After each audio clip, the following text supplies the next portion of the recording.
Hi, everyone. It's Michelle Jackson here to talk to another amazing author. And we have someone that we're bringing back, actually. And I'm excited about that because our first conversation it was amazing. It was a couple of months ago. I was just starting doing my interviews, and Stone Abdullah was one of my guests. I think the first sci-fi writer that I had, and he was so phenomenal. I wanted to bring him back. And also, which is so great, he is also going to be at the Black Writers Workspace upcoming book fair, which is our largest ever virtual book fair that will be on Friday, July the 30th. And he's going to be there with his book. He's going to be on screen being interviewed with the host of our other exhibitors. And he's going to be there to talk to you live, just like we're talking now, using kind of a Zoom style platform where you can go into a chat room with Stone and with some of the other exhibitors and meet them. And you can buy their books directly from them. So I hope that everyone will join us on Friday, July the 30th, for our next virtual book fair. We already have over 25 authors, mostly new and independent authors, and we welcome you to participate in that event. The next day, on July 31st, we have our first virtual writers symposium. And we have over 10 sessions, and those sessions are going to teach you how to write poetry, nonfiction, sci-fi, fiction. You're going to hear from industry leaders talking about publishing, self-publishing, getting the deal, or earning or winning the deal. You're going to also hear me talk about building an online community and a host of other sessions that are created specifically for writers who are new and independent, as well as those that are experienced who are looking to get into self-publishing or finding out about the different ways to publish. But for now, we have Stone Abdullah who's going to join us, and we're going to talk about his book, Journey of the Shadow. Hi, Stone. How you doing? How's everything going? Fine. My goodness, you know what? I couldn't complain, even if I tried. And I'm just really happy to be back on the show because, like you said, we had a freaking blast last time we were talking. I was just like, this is cool. We need to do this more often. You know what I mean? Yeah. It was awesome. And I think I was so early in this whole interviewing process, and most people don't interview live. They'll record it so you can get out all your hiccups and everything. Right. But we decided that, I wanted to keep these interviews live, and you set the standard, because I remember saying, God, his camera is so clear. Like, what is he doing to get that camera? I was looking at everything. I'm looking at your backdrop and I'm learning. I'm like, oh, wow. Okay. What is this guy doing? What is he doing? But we had an amazing conversation that I wanted to follow up on. I want to make sure everyone knows again that Stone is going to be at our book fair on Friday, July 30th. And so if you want to meet with him, talk to him, get to know him, you can go into a one-on-one chat room with him to talk about his writing, his books, and all the other things that he's doing. So please join us. That is going to be very important to me, that everyone understands the importance of having you at that event, because you are a celebrity. And let me tell you how I know that you're a celebrity. How do you know that, Michelle? I went to cameo.com. Okay. Which is a platform that allows you to purchase these short little blurbs from very famous people talking about issues, whether it's you're having an event, you want a really cool old school rapper or someone to wish you well on your birthday. And these things were done as a result of COVID, where people couldn't get out and make money. So the entertainers and the athletes decided to, someone came up with this platform where people can purchase hearing them congratulate them, or congratulate your grandfather on his 90th birthday. And you have this really cool, person on there doing it. And I'm flipping through, and guess who I see? Uh-oh. Did you see me? Yeah, I was like, is this Stone? You are a real life celebrity. And I was just happy to see you and happy to know that you are part of the Black Writers Workspace, and that you're like spending your time talking to us. So we're going to talk about your book today, and I'm not going to do all the talking. I'm going to let you do the talking, because we want to hear about what you're doing. So tell us about yourself and tell us about your work. Okay, well, thanks again for bringing me back on the show. It is an absolute honor. And I think this is the most fun interview I've had. Between a lot of interviews, I'm just like, I can't wait to get back to Michelle. We're just going to rock and roll. You know what I mean?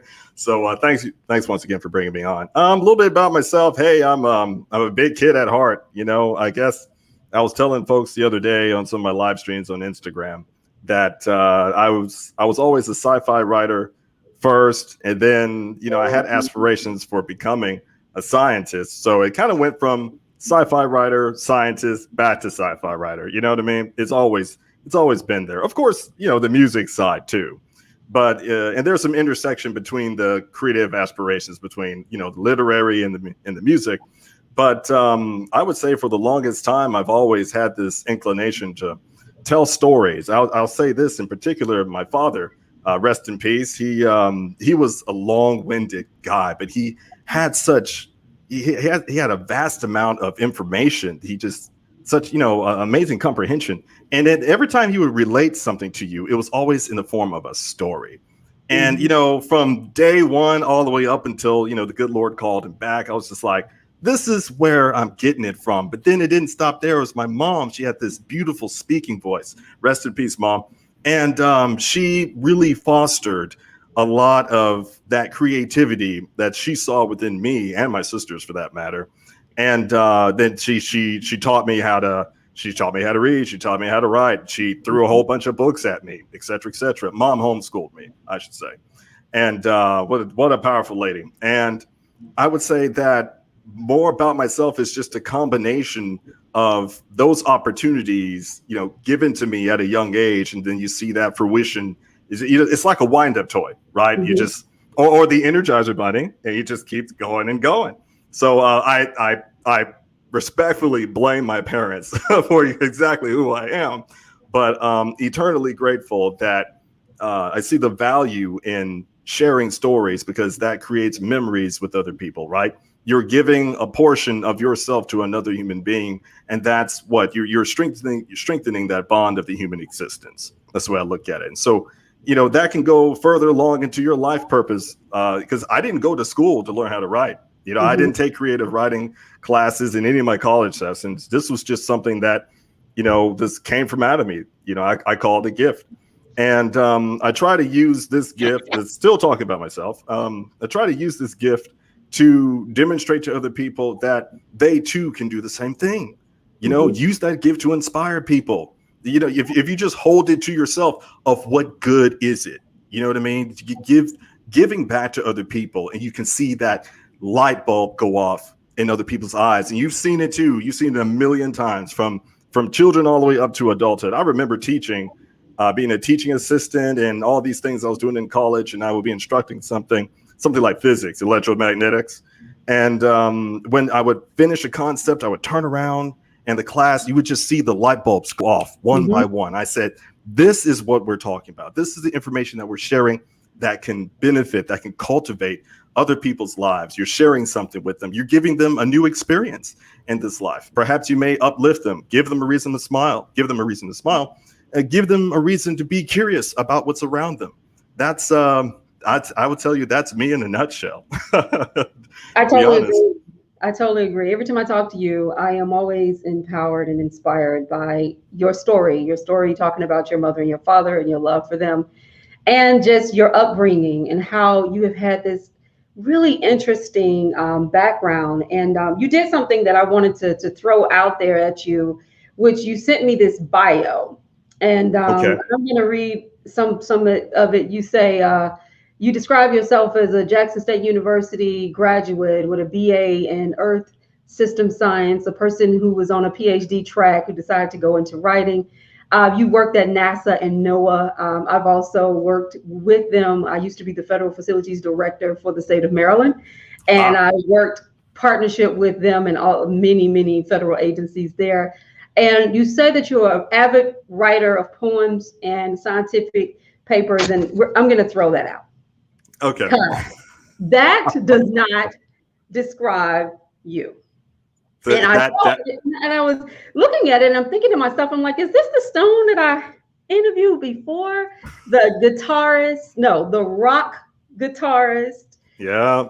the climate change scientist, Oh the yeah. two-time Mississippi Art Commission award-winning sci-fi writer. Yeah. Mississippi Art Commission, I have to say that twice, sci-fi writer. And I said, this is so sweet and this is so kind of Stone, but you are so dynamic and you're doing things Thank that you. are so next level. And I think this conversation about sci-fi is important because there seems to be this undercurrent of a conversation already taking place around sci-fi because there's not a lot of representation in the genre when it comes to Black writers, There isn't. women writers.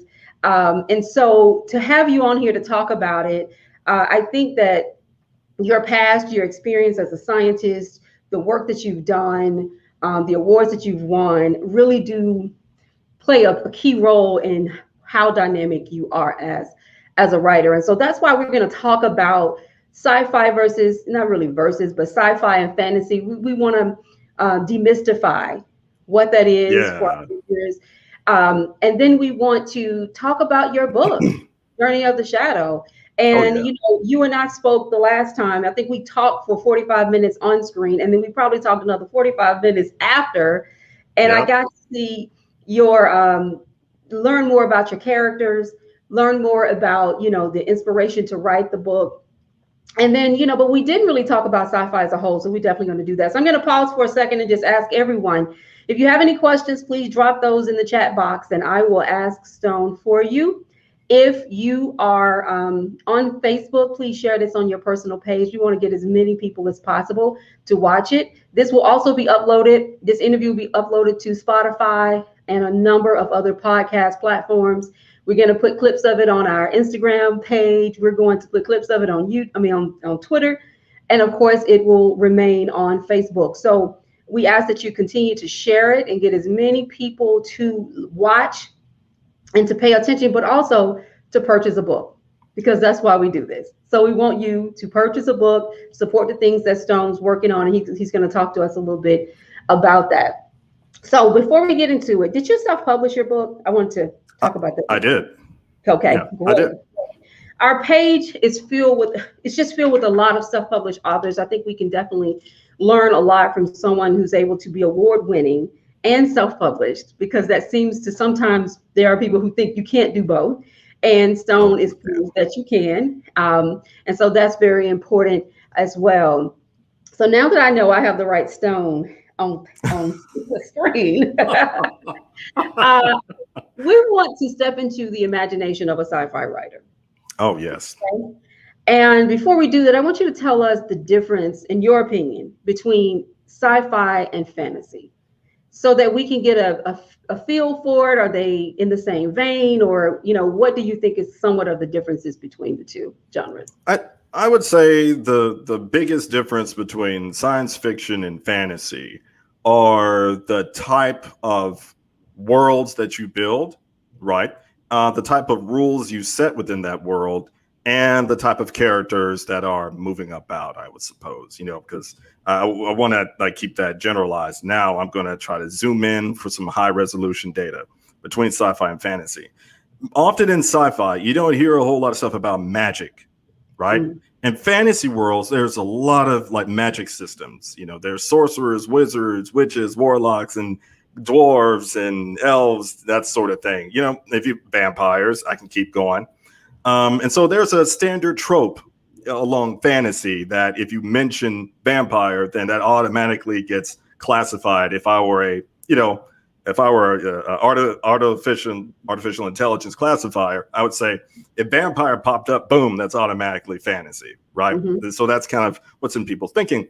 But then when you go over to the science fiction side, you would say something like a cybernetics. Oh, boom, okay, so that's science fiction. But what kind of science fiction? Are we looking at a modern world? Are we looking at futurist? Is it dystopian? Is it utopian?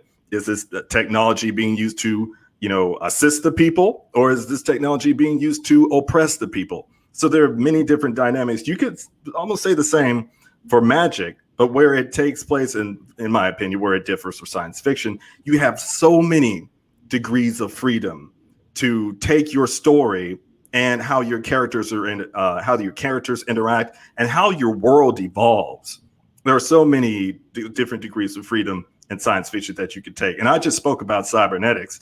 You know, we still have aliens, and there's different degrees of technological superiority, right? Maybe you have a race of people out there in the Andromeda galaxy, 2.5 trillion miles away. You guys can look that up. And maybe they're out there taking a look at us with technology that we don't know exists yet, you know, but how does that impact our understanding in terms of are we alone in the universe? And then do we seek some means to try to contact them? That's a story in itself, you know. I would say that, without being too long-winded, that fantasy has its tropes. A lot of writing genres have their tropes, but I would say fantasy really sticks to the whole magic, warlock, a lot of, you know, mysticism, mystical elements and magic, and that's what you expect. And maybe, you know, some like distant land somewhere in the past, you know, if you have an 18th, 17th century setting where technology doesn't exist, so you can have infrared screens to track Frankenstein, you know what I mean? Like vampires couldn't get away with it in modern day technology. I don't think they would get away with it. But in science fiction, you can generate humanoids that have these capabilities to, you know, escape things that we're accustomed to technologically, you know, that would catch us red-handed. In science fiction, you can take it all the way into the future where maybe humanoids don't look like humanoids at all, but we might possess similar characteristics of our you know, behavioralisms. And that may be because of a computer chip that's embedded in our system that's like Windows 7 100, or, you know, the 100th edition. You have so many opportunities to tell a story and how it impacts the world and how it impacts the people, the characters, where they came from, the adversities that they faced. And I would say that in science fiction, you have more of ability to insert modernity, if I said that appropriately, that allows the writer to make the character relatable, so to speak. Maybe they came from just, you know, basic carbon-based life form like ourselves, and then suddenly they might have had a cybernetic attachment. And you'll see how that affects them mentally. Maybe it had an impact upon their family, et cetera, et cetera. So I would argue, and this is just me, I would argue that science fiction is a little bit harder because you have so many degrees of freedom.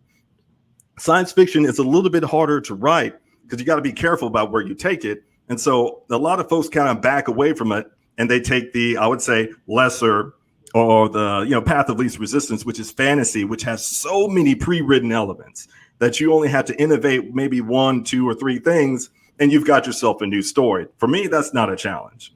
And I would say, from my scientific background, science is all the challenge because you're searching for the truth, right? You test, you run a hypothesis, you test, you're trying to find the truth. That challenge for me as a sci-fi writer was like, well, let's give this a shot. Can we tell a sci-fi story that I can convince the readers about these characters, about this world, about these other civilizations, et cetera, et cetera. So once again, I say in summation, between science fiction and fantasy, the biggest differences are that you've got a lot of things that are, I would say, pre-written in fantasy that if you're a new writer, you can jump in on. And, you know, I would say easily, but I say that, you know, with some approximations, you can easily jump in and create your own world. Whereas in science fiction, you got to take your time, and you can't fake the science, right? You can't just throw rubbish on top of it. You can't say, oh, they had this, you know, cybernetic machine and it was revived by magic. Like, really? I totally can't get away with that. I love your definition. I love what you said. I think that, you know, what I struggle with is that sometimes both genres are often seen to, you know, put in the light of something that is just not real. You know, it's too out there to be connected to and connected with. But I totally disagree. I think that a lot of sci-fi speaks to the world that we are slowly walking towards and that we're in now. And technology, which changes as rapid as light itself. Oh my God. Yeah, thank you. So quickly until sci-fi in some instances. I mean, I think about movies from 25 years ago or 30 years ago. Oh, and man. now we're looking forward. I remember when we talked about cars flying, and you would see that in a movie and it seemed so unrealistic. But now Far-fetched. people are trying to make cars fly, and you go, well, it may have seemed far-fetched, but there was a lot of ingenuity and innovation in just having the imagination to talk about something like that. Yes. And so Brings that is what's amazing about sci-fi and fantasy writing. And I wanted to talk about that because I saw a question like that on Twitter today where someone was debating the two, and I'm like, I'm gonna ask you about this. And so that's really good to hear you talk about it. Now tell us about your book. Talk to us about the book, and I want you to do it in a very different way. I want you to give us a quick overview of the book, but then I want you to drop us into the opening pages of the book, location and impending conflict. I've read several chapters of the book, and I can tell you that I feel like I fell into your frontal cortex when I read it. But that's why I was very, very interested to hear you talk about it. So tell us about Journey of the Shadow, Darkness Falls. Okay, well, volume 1 is what you picked up, and that's what you read. And Darkness Falls is a sequel to volume 1, which I'm currently writing. It'll come out this year, folks. But Journey of the Shadow, volume 1, it's we have a lot of malevolence and dark magic practices taking place in modern day Earth. That's, unfortunately, it's killing people, but it's escalating across the planet. And there's one entity on the Earth that resides in secrecy that's taking notice of this, and they're called the Sanzai clan. They suspect that it's an ancient evil that's trying to resurrect himself within the physical dimension. This is a Sanzai clan. So they go out and they investigate. Now they're being led by a young commander. He's a prodigy of his powers. It's supernatural warrior Commander Sumisu. He's about 19 years old. And he leads the charge. Now, he's got a friend named Shujin that he suspects has got some powers, but then he discovers that his friend he does have these powers, and two extraterrestrial civilizations have been searching for his friend for 800 years. Now he's got to figure out, oh, and by the way, when he runs into a supernatural genius, apparently she's got some clues behind why he's got all these powers. So now Sumisu is faced with like this juggling of new information. One, why is this entity using humans? Two, who are these extraterrestrials? Who is his buddy? And three, is there more to himself that he didn't know from his own clan? So he's got to solve all this stuff and see if he could, spare humanity from extinction before the time is up. That's Journey of the Shadow. Excellent. That's really, really, really great. And I like to hear you talk about it. It's always, I don't know if people know this, but sometimes it's difficult for a writer to talk about their book because you're so passionate about it. You know what you were feeling when you wrote it. You know what you want the readers to feel about it. And when someone says, tell me about your book, I always go, oh, I always because it's like, wait a minute. Let me get my notes. It's like there are so many pieces to it. I feel like if I stick to this, I'm going to miss this. And it's a very difficult thing to respond to, but it's also exciting because no one seems to ask all the time. Yes, right. No one seems to just come to you, be like, just ask me about the book. You're not going to get bitten. It's cool. Just ask me. Exactly. Ask me about the book. I mean, every now and then when I run into someone who asks me about my work, I tear up. I'm like, oh my God, did you read it?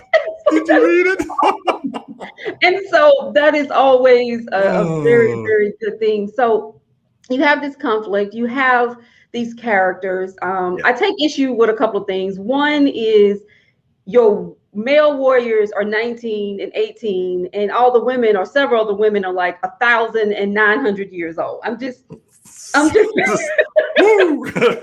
that will mind the gap. I'm not sure why, but mind they're the gap. beautiful and they don't age, but they're really old. So but they're up there in age, okay? So no spoilers, guys. We don't have any specifics. So you guys will learn that. But there is a huge difference, man. Like if you had a number line and you started at 0 and 1, you had to go way down the number line and be like, oh, that's where we are. You know what I mean? But I wrote that on purpose, as you saw. And there's a reason for it, if you allow me to like explicate. I think one or two people, one person in particular, during the book signing, maybe it was like 2018. Of course, this is pre-COVID. They asked me about the age gap, and I said, look at the characters. These young male warriors, they've got all these powers, right? And they could do all these wondrous things. No spoilers, but at that age, they're inexperienced with a lot of life things. Think about that. When you're in that age, you haven't walked the earth. You haven't gained a lot of things. People, visual cues, learning people language, body language, that sort of thing. They're inexperienced in a lot of domains of life. Just because, and this is one thing that I was writing against as a sci-fi writer. Every time I saw a young warrior, male or female, as soon as they got their power, they knew all the wisdom there is to know in the world. I'm like, well, how's that possible? Just because they gained the power doesn't mean that they have the wisdom of a 72-year-old person. That doesn't make sense, right? So where's the explanation for it? So I omitted that because it's irrational. What I wanted to do was play upon the fact that, yes, the Sumisu and Shujin, the protagonist, and I would say, what do you call the assisting protagonist in the story? They're young, but then they encounter these extraordinary beings, these extraordinary women from beyond the moon. Okay, these are not humans; they're aliens. And what I wanted to do with them was kind of show how maybe in an extraterrestrial civilization, the typical norms and values that we have as human beings, or what we're accustomed to, don't necessarily apply to an extraterrestrial civilization that's probably been around for millions of years. It wouldn't be rational to make that assumption, because if they're a class 4 civilization, siphoning energy from their nearby star, there's something else that they adopt in their day-to-day life that would seem completely outlandish to human beings, So I said, well, let's play on that. Let's see if we can manipulate that sort of theorem. There goes my science brain, right? That intersection. Let's test it and let's see how it works. So the age difference, where it came in, was that, okay, you have these long-lived, it's a direct antithesis rather, to Sumisu and Shujin. The ladies, I'll run out their names: Natalia, Artemis, Lieutenant Arlette Salvatore. She's a first lieutenant in the Devonian. The Devonians are the extraterrestrial race that kind of run the galaxy, okay? So she's third in command at the military base. You got Imperial Commander Princess Suzuka, who's like first in, like she's the brass in all of Devonia. And then you've got her, I would say, rival, but Tetiana Ordovicia is a mercenary that was created by Natalia in retaliation to the Devonians trying to annex their planet. So there's all this history. So you fast forward to volume 1, and the first page. Now I'm answering your question, the second question. Now on the first page, you see our hero sitting in a tree. And the first thing that he's talking to is not a person, it's not an alien, it's a squirrel. He's talking to a squirrel. What does that even mean? Is that a function of his powers? What else can he do? He's not calling down thunder from the heavens or, lifting up rocks or something. Yeah, I'm not taking a stab at Avatar, but it's a representation of who he is as an individual, trying to understand creation and life around him. And he just so happens to have this ability to speak to other creatures. Could he speak to a whale? We don't know. But since he's speaking to the squirrel, the possibility is endless. Then he's thrown into suddenly there's a power that spikes, and he can detect it. Not technology, but he can detect it from his own powers. And his clansmen tell him, "Hey, it's nearby. It's at your high school." Boom! Enters this mercenary. I call her Blueberry Muffet of Murder because she's a mercenary. She's killed things, right? But she arrives in her space vessel, the Diablo, and she's chasing our poor guy, Shujin. Why she's chasing him, you guys have to read the story. But Sumisu is kind of standing there looking at it like, now I could intervene, but let me just see how this plays out. Now, let me stop you there. See how Sumisu has the ability, he has the power to intervene in the situation to help his friend, but he chooses not to. that is what I call, I like to play upon, a character flaw. Mm-hmm. Other people that may have had that ability will have been like, oh, stop, you're an evil woman, stop chasing my friend. Sumisu chooses not to because it's something that he observes within her, meaning Tatiana, something he observes within her that somebody else would not have. So his observation, even though it's kind of mulled down by his inexperience and still being young, there's a little bit of wisdom behind it. So, so between the two, go ahead. No. I don't want to stop you, but there's so many comments coming in. But also, I wanted to say, I had a question for you that you may summarize what you were saying and then answer that as well. Okay. You did not write this. You live this. So, you know, that's very true. When you're talking about characters. So you published you published this book when? 2017. Okay. And Journey of the Shadow Volume 1, yeah. You know your characters so well, it's almost like you embody them.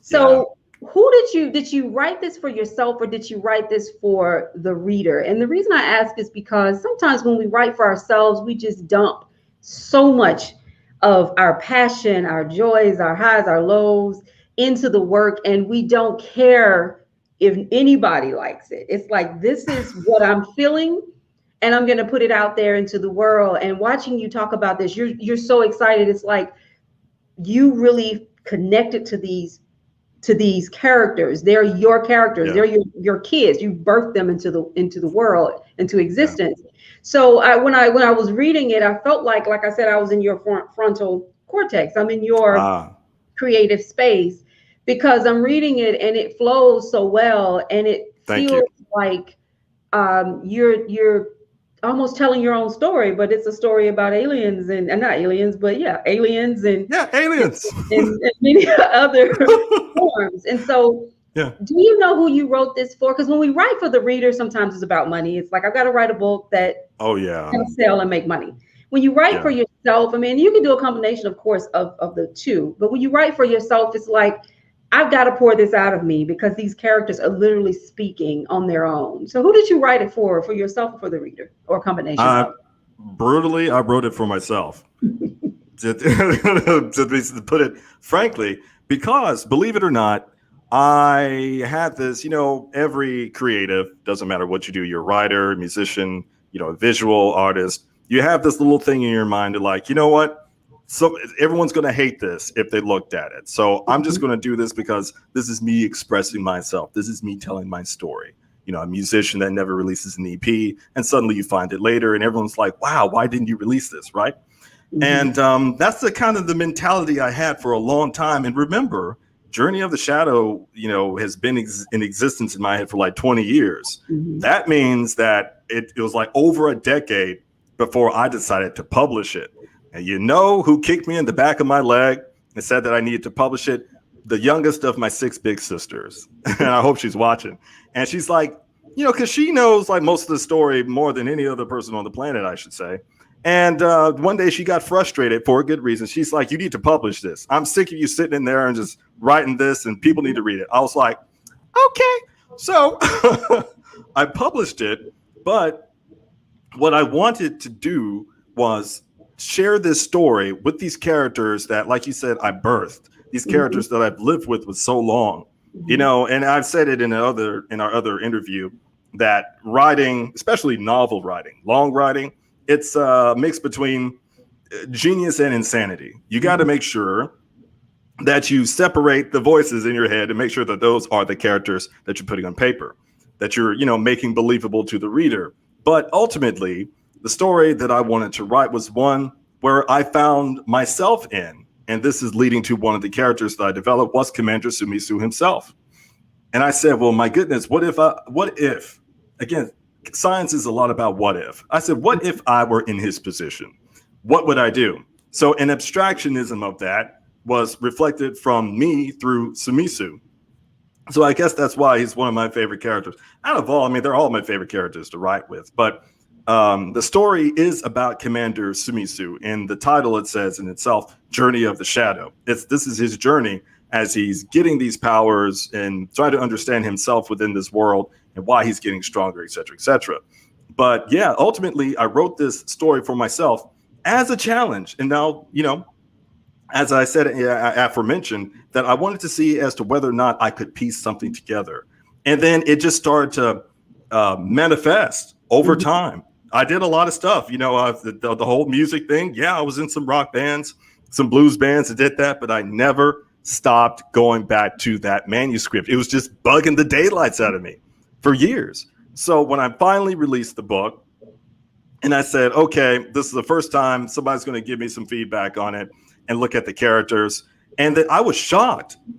I was genuinely shocked that people, they said that they were immersed in that world. It was it's a modern day setting. Say, for example, like today or 2015 or whatever, you see a lot of pop culture references. But then despite the supernatural elements of the characters, like between Commander Shimizu and the Sanzai clan, and despite all the particle and alien abilities and technology, there was relatability that everybody could feel with each character. And I said, well, that's the ultimate goal, because what was I trying to communicate was that no matter what you look like, no matter where you come from, even across the galaxy, you too have endured some kind of adversity.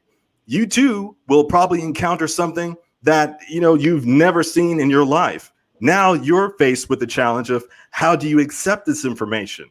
Is it, just because it's not your truth then, this is the truth of the matter now. So how do you deal with this acceptance of truth? Say, for example, how you deal with this acceptance of truth within yourself. Commander Shimizu, he's got all these powers, and he's got to figure out, well, why in the world do I have them in the first place? Right? So this relatability of someone, I guess the overarching moral of the story is, and just because there's an absence of you knowing about that truth doesn't make the truth any less real. I suppose that, it just because you're unaware of it doesn't mean the truth doesn't exist. So when Shimizu meets all these extraterrestrials, he's just like, now what do I do? And it's a fair question, right? And then vice versa from all of these other women, which I'm going to dive into. Like they're all extraordinarily beautiful. All of them are extraordinarily beautiful. We're going to talk about the women. I want to bring that up myself as a woman to talk about the women. So we're going to pause that one. We have a couple of comments, no questions, but I wanted to feature these comments and tell people to keep sending them. Diane said hi. We had Marif, she said respective poet, that's who she or he is. Sakina, this is intense, but you Sakina, that's my big sister. Okay. We love you, Sakina. Absolutely. Keep pushing them. She says, but you did good to not make it sound like a textbook. So I know you probably understand exactly what she's saying. Ophelia says she's got chills. Listen to you talk about your book. Albert says, I am geeking right now. It's awesome to see a black sci-fi fantasy writer. It really is life affirming to see a writer in this genre who looks like me. So thank you for doing this interview. First question. Oh, we do have a question.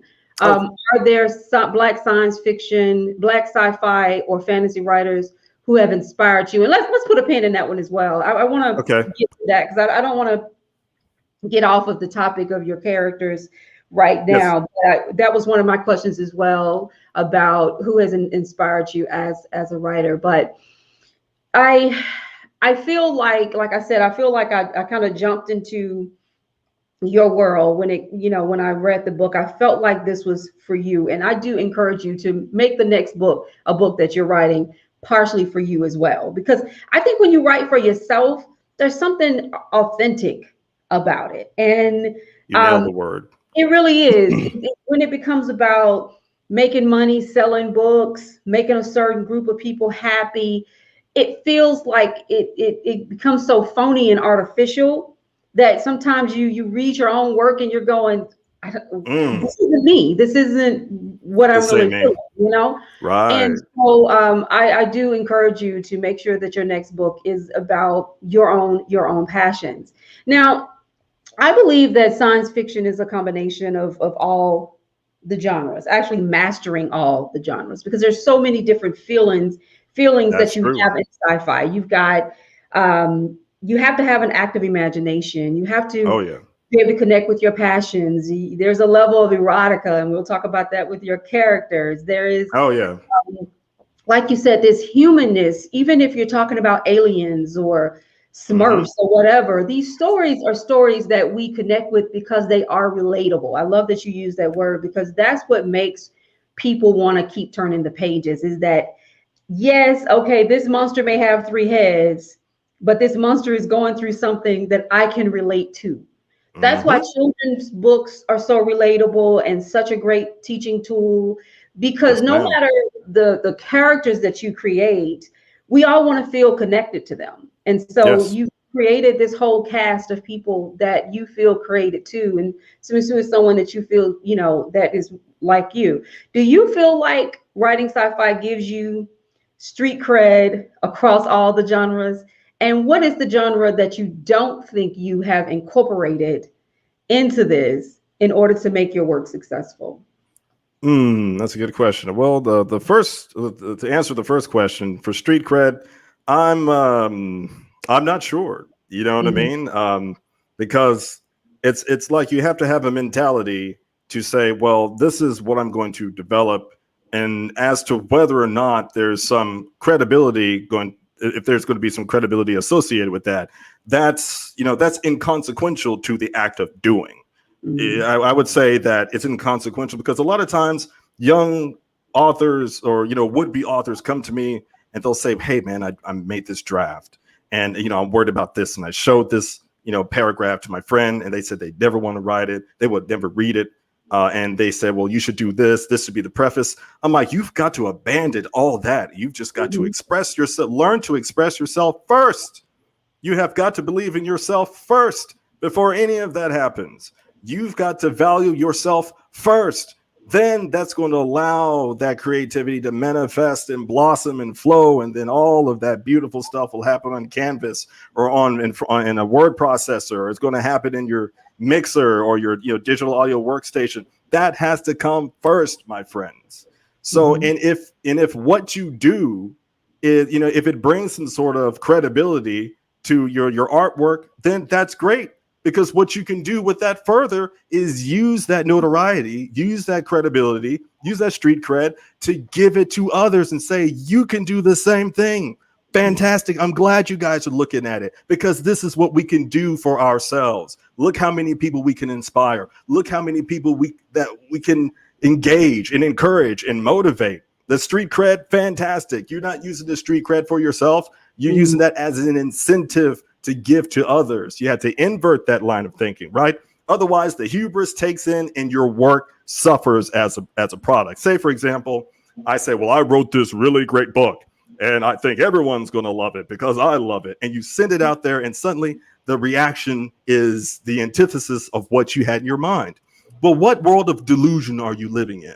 Are you living in a world of humility where you're trying to create these characters and place them in a world where people can explore and expand their curiosity, maybe ask themselves introspective questions? Or are you trying to create something just because you say, well, I'm me and I'm going to get this sort of credibility for it because, say, for example, I'm a black guy, so I should automatically get cred for it. Absolutely no, nonsense.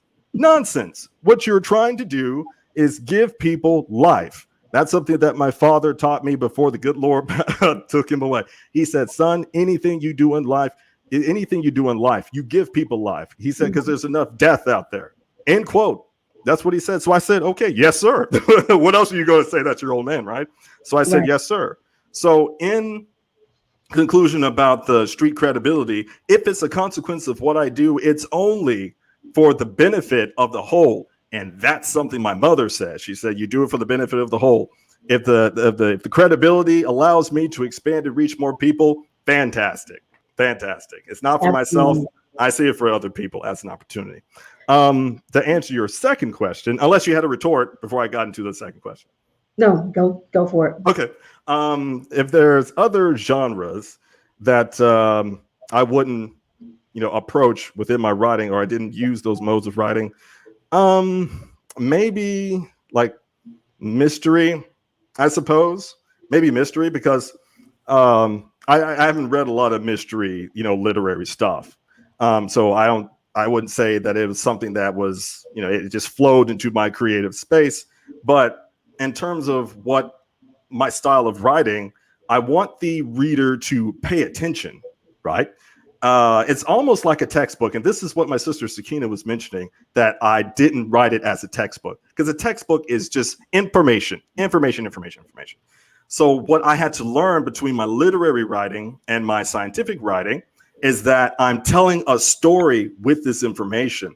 The piecewise, paragraphs and narratives and dialogues that I'm giving you, they may contain so much information that when you get maybe 5 pages ahead, I make you stop and you're going to go, wait a second. You're like, did they say, oh, and that light bulb goes off. Look at that. So I don't want to make my writing a mystery to anyone, because that makes it harder to make it relatable as a whole. Imagine, I'm not saying mystery novels can't be relatable, but I'm just saying from my own experience and for what I want to do. Imagine I've got a novel and maybe one character is relatable out of the entire thing. I spent all this time, this is a novel, mind you, spent all this time world building and only one character is likable out of like 10. That's horrible. I wouldn't want to read the book. I'd be like, dude, what is this? What are you trying to accomplish? What message are you trying to communicate? Right. And I'm not saying that everybody has to have this knee-deep, introspective, metaphysical connection with people, but there's value behind it if you just stop and pay attention to what your own self is telling you, and you express that as an abstraction through your characters. My God, you'll see it time and again. People will see that authenticity. People will see that genuineness, right? People will see that you're trying to reach them through modes of something that you've experienced in your life, or something that inspired you with somewhere down your life, So I would say that maybe mystery novels are not, my forte, but oh gosh, even nonfiction, because I had to know some history. Absolutely. There's a little, they called it, what did Amazon call it? Paranormal fantasy, right? Because they're like, oh, supernatural this, and you've got a deity system, so it's paranormal fantasy. I'm like, okay, guys, calm down. I'm glad you like it. The Amazon editors, they're really nice people. But so they classified it as like urban fantasy, paranormal fantasy, and science fiction something. But oh yeah, definitely some nonfiction. What's another show? Oh yeah, the erotica. Don't forget that, because there is romance. Absolutely. There's romance in During the Shadow. Yeah, so absolutely. So let's go back to the question of your favorite science fiction writer. Who is that, and why do you love them? Hideo Kojima-san. Hideo Kojima is a writer, but he does all of his writings for video games. And I was young and I saw Metal Gear Solid 1 for the PlayStation 1. And I was so invested. And what they did was so little technological superiority, right, for a PlayStation. But the story that was told and the depth of characters, even though you couldn't see facial animations on like the pixels and stuff, man, the writing, the characters, it was amazing. It blew my mind. So I'm like, this came from who? And I found this guy, Hideo Kojima, and he was writing this series, Metal Gear. I'm just like, man, that's what I want to do. Kind of like that. So I would say he would be at the top of my list, but right below that, as I would say a 1.2, if you got a first place, then I've got a 1.2 place, Rod Serling from the old school Twilight Zone. Just absolutely Love phenomenal. The Twilight Zone. Oh my God. Look what he did in 30 minutes. He gave you an entire world and a flurry of characters that you could sense their backgrounds from. And in 30 minutes, you learned an entire story. And he did that beautifully time and time again. So I would say that Rod Serling is one of my absolute favorite writers and direct influence upon myself. But I would say beyond that kind of influenced some of like the darker parts was my man Edgar Allan Poe, because I wrote some, It's Edgar. it's Edgar. It was so beautifully written. I mean, his poetry was just so beautiful. I lived in Baltimore for a while too, and so he's from that area. And absolutely, I love what you said. I love the Twilight Zone. I'm not a huge like I didn't watch. I say I didn't watch a lot of sci-fi, but I think now I look back, I really did.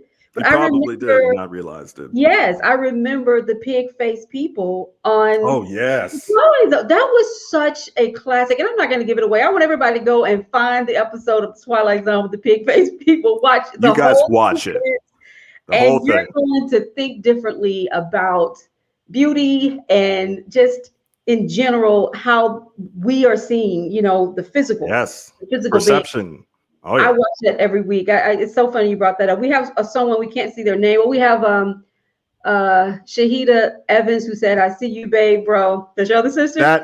That's the one that's older than Sakina. And then we have a Facebook user who said, "I love Hideo Kojima, and dang, you are too awesome," which is really nice to hear. Death Stranding was amazing. You hadn't checked that game out. You haven't checked that game out, please do. It was a masterpiece. And then your sister, Shahida, says he taught people everything doesn't end in a fairy tale. And that is such a wonderful lesson to learn. I like to write books like that too. I like to write books that leave you kind of going, wait a minute, no one made up and nobody, was loving each other at the end. It's like life isn't always that perfect. That's correct.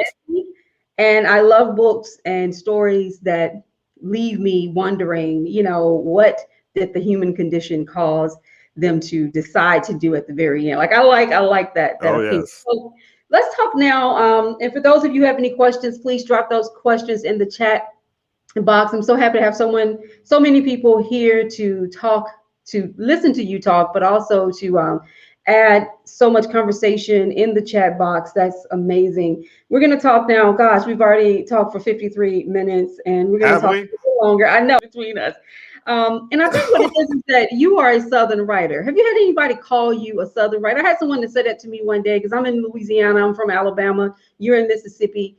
And someone asked me during an interview, how does it feel being a Southern writer? And I'm like, I've never really looked at myself that way, but I guess I am, huh? I don't know. Yeah. There's creativity here in the South. And so we do write in all genres. And let's talk a little bit about the lack of diversity in your genre and how do we fix this? I mean, what do you, in your experiences, what do you think are some of the hurdles? I mean, what are the hurdles that you encountered, if any? I know you're self-published. It's a little bit different when you're self-published. I don't know if you tried to get a deal with a publishing house, but were there hurdles? Were there people in your universe who didn't think you could write from such a creative, yet scientific, yet, mystical place? Yes, that is a brutal yes. And that was a brutal awakening for me that, and I'll say this straightforward, folks, that you may have an idea that is just itching to get out of you, right? But you may not necessarily get the support for its fruition from people that are even close to you. Pay attention to that. That was a hard lesson that I learned, from college or work or what have you. There'll be a handful of people that see your sincerity. Now, that's a big word. You know what I mean? Like on Sesame Street, we got a word of the day. Okay, so our word of the day is sincerity. The people you'll find that sincere to you are the ones that are going to be invested in your ideas. And then outside of that sphere of sincerity, you will find all of this ugly word, and I hate to say it, envy. You'll find this envy that someone, when they hear your ideas, they'll be like, well, why didn't I come up with that? Well, who told you to come up with that idea? Where did you get that idea from? Case in point, my gosh, I was invited on one show, remain nameless.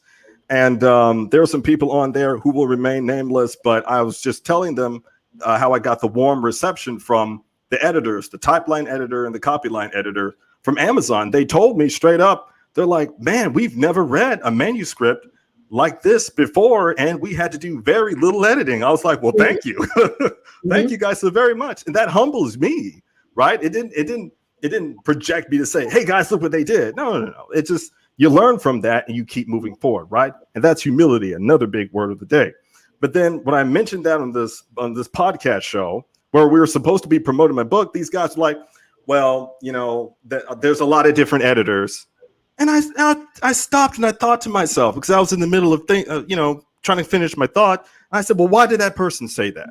Mm-hmm. What stopped them from trying to say something positive instead of trying to throw some negative connotation associated with respect to what the editors were doing and the feedback that they were paid to give to me to make sure that we had a good book to put out in the middle of the market? What possessed that person to say that negative stuff? I was just like, it doesn't matter how old you are. It doesn't matter where you are on the planet. Ladies and gentlemen, folks, human beings are plagued with this thing called envy. Yeah. And that should not stop you. Moral of the story. The hurdles that I've faced from academia, being the one black guy. Now, slight digression. When I started my PhD in University of California, Irvine, Department of Earth System Science, I was the only African-American man in that department, period. The only African-American. And the talk and the rumors that spread about, well, who is this guy? Why is he talking so much? Why is he talking to these research, associates? And then, the postdocs and the research associates, that work on the professors, they're just like, oh, we thought you were a postdoc. I'm like, no, I'm just a first year graduate student. They're like, but that doesn't matter. If you've got the knowledge, let's put it to work. I'm like, that's what this is about. Embracing it versus saying, well, how come I don't have that? That childish thing, right?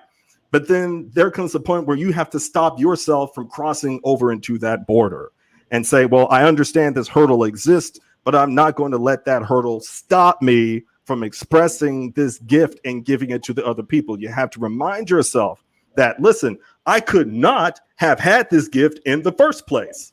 I could not have had these ideas, all this inspiration in the first place. It could be taken away from me like that. So why should I give other people power, right, to quote unquote take it away from me? It doesn't make sense.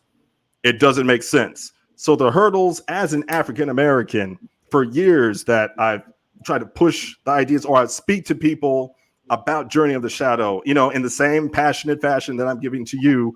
And then you would see the half-hearted smiles. You would see their eyes, dart away. You would hear the insincerity in their voice. You were just shocked.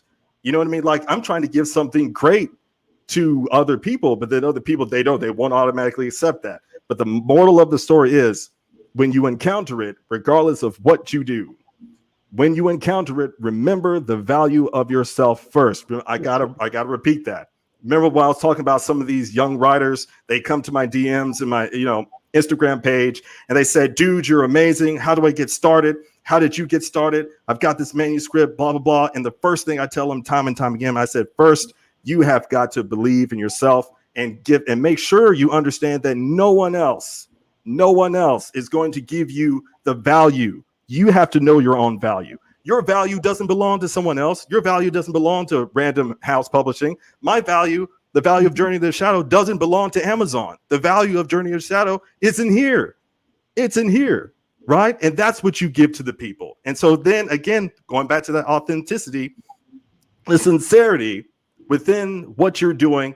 And this is why they get mad. If you're wondering what happened to those other people, sure, they may stop talking to you, but that doesn't stop you from wanting to give this good back to other people, right? You can't help that. The only thing that you can help is your creative expression and making sure that you're allowing that area to manifest for your creative ideas to impact other people. Another word of the day is impact, but to positively impact other people. In Mississippi right now, listen, we've had a lot of bad things taking place. But I said, you look at the news and I said, oh, COVID this, the homicides that, et cetera, et cetera. But I said, but my goodness, this is another reason why I have to continue doing this so I can show other people in my community, heck, even in this state, maybe even the whole country, that African Americans are capable of giving in this. We're not widely known for sci-fi. Right? Let alone in Mississippi. Mississippi and science fiction, it doesn't go together. I know that. But that doesn't stop me from doing it. It doesn't make sense. But use it as a vehicle to motivate other people, despite your adversities. Because there's an innumerable amount of them that would take up more time than we have on this show. But to summarize, it's how you deal with it, right? How you deal with it to keep going. Because my goodness, we don't know what's going to happen tomorrow. We don't have the power to see tomorrow. Heck, there might be another adversity, but you must remind yourself of the value of yourself, my friends, and keep going forward. Pick them up, put them down. Pick them up and put them down. Can I get an amen? We are going to wrap this session up with that. I had some questions about your ladies. I love those ladies. There's a lot of power there, and I love that you make them strong and beautiful. And but I want to get back to what you said, and that's value yourself. And I love that you answered the question by not going through this, how we're going to change the system, how we're going to get rid of racism, how we're going to change the hearts and minds of everybody in America. Those are big tasks. But what is a obtainable task is you learning as a writer to push forward. Just keep going, keep writing, keep believing in yourself, keep going. Okay, you may not change everybody's heart about Black people in the sci-fi genre, but if you keep writing great sci-fi and you keep putting that out there, that is going to do so much for the next writer and the next writer and the next Black writer who wants to get into that field. If you stop, that's how change happens. Right. Yeah. If you stop and you say, well, I'm going to stop because no one's giving me this praise and love that I want, because I can tell you as a writer, and you said it best, friends, family, love them to death, but it is not always what you think. So anybody out there, if you haven't dropped a book yet, I can tell you right now, you're going to have probably about maybe 5 people that buy it and read it. You'll have 100 buy it. Don't get me wrong. You'll get friends and family to buy it. But buy it and read it is a totally different. I have some friends who, when they first see me, they always say, "I'm sorry, I haven't read your book." I'm like, "I'm not holding you to this." And they do this. I know. It's like, will you forgive me? I'm like, bro, settle down. It's cool. I wrote a book. I wasn't trying to do anything to guilt you. I wrote the book. Right. It wasn't to hurt you. So I think it's It's a real life lesson to say to all of our writers out there. You just keep writing, okay? You might be the only one in your genre. You got to keep writing because we need you. All the people who were first changed things. Think about that. People who did things first. Rosa Parks sat on that bus. She may not have been the first one, but she went to jail and made herself known for that act, and it began to set a test of time. Exactly. Someone needs to be the first. So be the first. Be the first Black sci-fi writer, the first Black fantasy writer, whomever. And I'm glad to hear, like I said, that you did not approach the art. We're going to change the hearts and mind of everybody in America, and everybody in Mississippi is going to be looking for you tomorrow to buy your book because you are a Black man doing a great thing. You may not change everybody. Correct. But if you change and you influence that one person. That's how you may change. Persistence, my friends. Definitely change. Persistence. So, talk to us about what's next for you. I know once again you're going to be at our virtual book fair. So those of you out there who are loving this interview the way I am, you can see Stone in his booth, chat with him one-on-one live at the virtual book fair, July the 30th. You want to register because you need to, and it's free. Free for you to come. Free. Zero. All you're going to do is come in. You're going to hear music. We've got interviews. We're going to have a party. We're going to have a good time. This is our third one. We typically get over 1,000 people to view from all over the country. We did these things all through COVID when people didn't have a lot of money. We were still hosting book fairs. And so you can buy books directly from the authors. So we do invite you. Go to boothcentral.com and look for the Black Writers Workspace event on July the 30th. That's the easiest way to do it. That's boothcentral.com and look for our event. It is the largest ever virtual book fair, a virtual relaunch party and book fair. And register now so that you can meet Stone. Stone, tell us about your next book and what is the future looking like for you as a writer? Okay, so check it out. The next book is called Darkness Falls. I mentioned that earlier in the program. And Darkness Falls, it expands on everything that you'll encounter with the characters in Volume 1, but it also expands on the characters' backgrounds, what they've gone through, their motivations, right? And the adversities that they've encountered and how they're interacting with each other to find out what each other's adversities are, and perhaps they can utilize each other's strengths, right, to empower each other and then lift up that weakness. And so I'm speaking on it a little vague because, no spoilers, but Right. that's an overall theme. When 2020 happened, the name of Darkness Falls wasn't Darkness Falls, it was Volume 2. But then when I took another look at the manuscript, I'm like, man, there's so many things that we can touch upon: human interactionism, compassion, and empathy, when you're making a direct choice. Tyranny versus benevolence. All of these is yin and yang, this duality. All of these things are existing in Darkness Falls, and it metamorphoses through the whole book. Right now, we're at what, 20 chapters, over 270,000 words, and I'm not done writing it. So you guys look out for Darkness Falls sometime. And also, I got to announce that Journey of the Shadow is DBA. So we got our DBA from the Mississippi Secretary of, State of Mississippi Secretary. And we're also a certified minority business for Journey of the Shadow. So those are some things that have happened. So what we want to do now is, in the future, we want to get out our third book, which is called Vengeance Theorem 2022, right? This is next year, okay? And then the fourth book, all 4 books have been written. So the next 3 books, I'm just going to have to rewrite them, to support the underlying material. So Vengeance Theorem, look out for that in 2022. And the 4th book is Sumisu Rising, which it is lit. Oh my God. You guys think Journey of the Shadow, Volume 4, Sumisu Rising is just lit. Let me tell you. And one of the few reasons is because of the women. Sure, they might be remarkably beautiful, but I want to put this in one sentence. Just because they have all this beauty and stuff and it strikes you at first, it doesn't mean that that's the sum of who they are. As you continue to read the book, right? As you continue to read the book, you'll find out about all the rest of the adversities, the things that they've learned, what made them who they are, and how they deal with their struggles, and how they're using their own personalities to assist other people, right? So it's not all about at first, it's I would say it's like a magic trick, all this hand waving I'm doing. It's like, wow, they sure are beautiful. But as you continue to read the book, you're just like, man, all that stuff makes them even more beautiful. And that's the point. Everything that you harbor as an individual is your true beauty. And I'm gonna leave it at that. Absolutely. Love it, love it, love it. So how do they purchase Journey of the Shadow? Oh, you guys can go to www.journeyoftheshadow.com and you can find I got 30 plus items you can purchase, a signed copy. If you want me to personalize it, say, hey man, my cat died or something like that, I can do that. You can find it on my website. If you want to go to Amazon.com, you can search up Journey of the Shadow Volume 1. And you also find me on Instagram at Journey of the Shadow. So if you Google Journey of the Shadow, you're going to have a blast. So just Google Journey of the Shadow. And not only that, but you're going to see him playing the guitar. You're going to see him.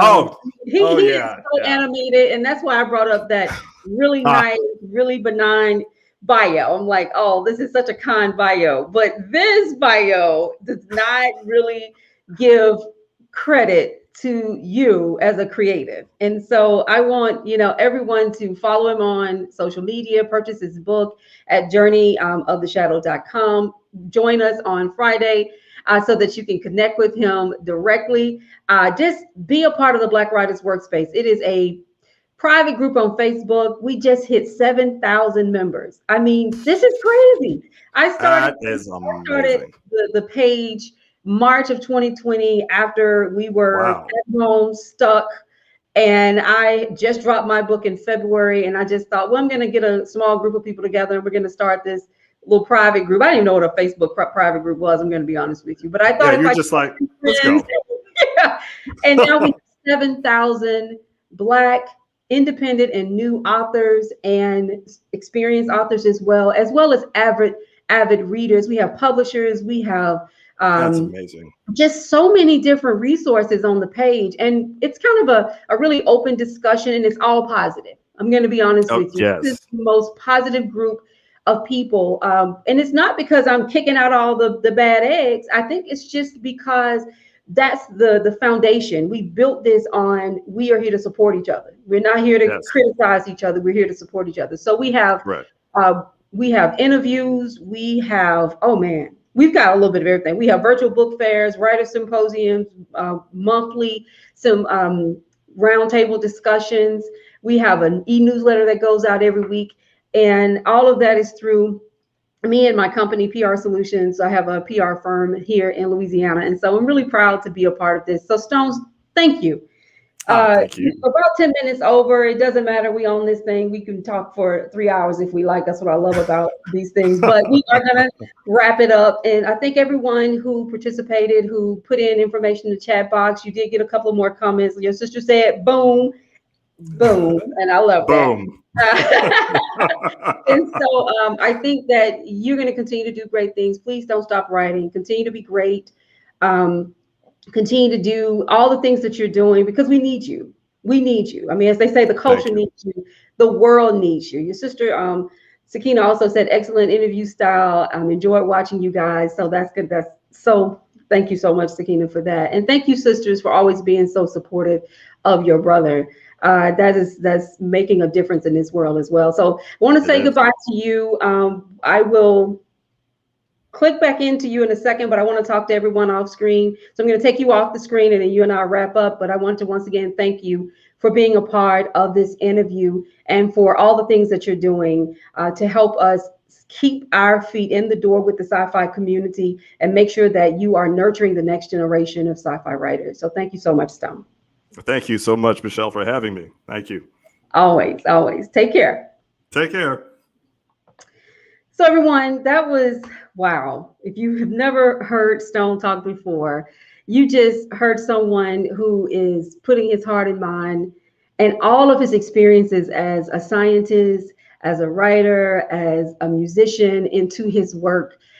He's doing it because it needs to be done and he's passionate about it. And so I do encourage everyone to continue to write. I encourage you also to continue to support the Black Writers Workspace. There is no workspace without you. And so continue to help us to grow the community. Like I said, we're at 7,000. I am actually approving over 100 people almost every day. I'm looking at so many people who are trying to get on the page. So bear with us to get you on that page. Continue to be positive and to support new and independent authors. That's what we're here to do, is to support new and independent authors. Please be sure to join us on Friday, July the 30th. Go to boothcentral.com and look for our event on July 30th. It is free to register. We need as many book lovers to join us. We're going to have live. We're going to have music, interviews, games, prizes, so much stuff. It is a party. It is for those of us who either launched our book in the midst of a pandemic, or we put our book out there 3 years ago and we just want to do a completely new relaunch for that book. So it's open to everyone. We still have exhibit space available as well at $75. If you're interested, you can also apply on the boothcentral.com page. So thank you so much for joining us. This will be on our podcast, on Facebook, on YouTube, as well as on Instagram and Twitter. Take care.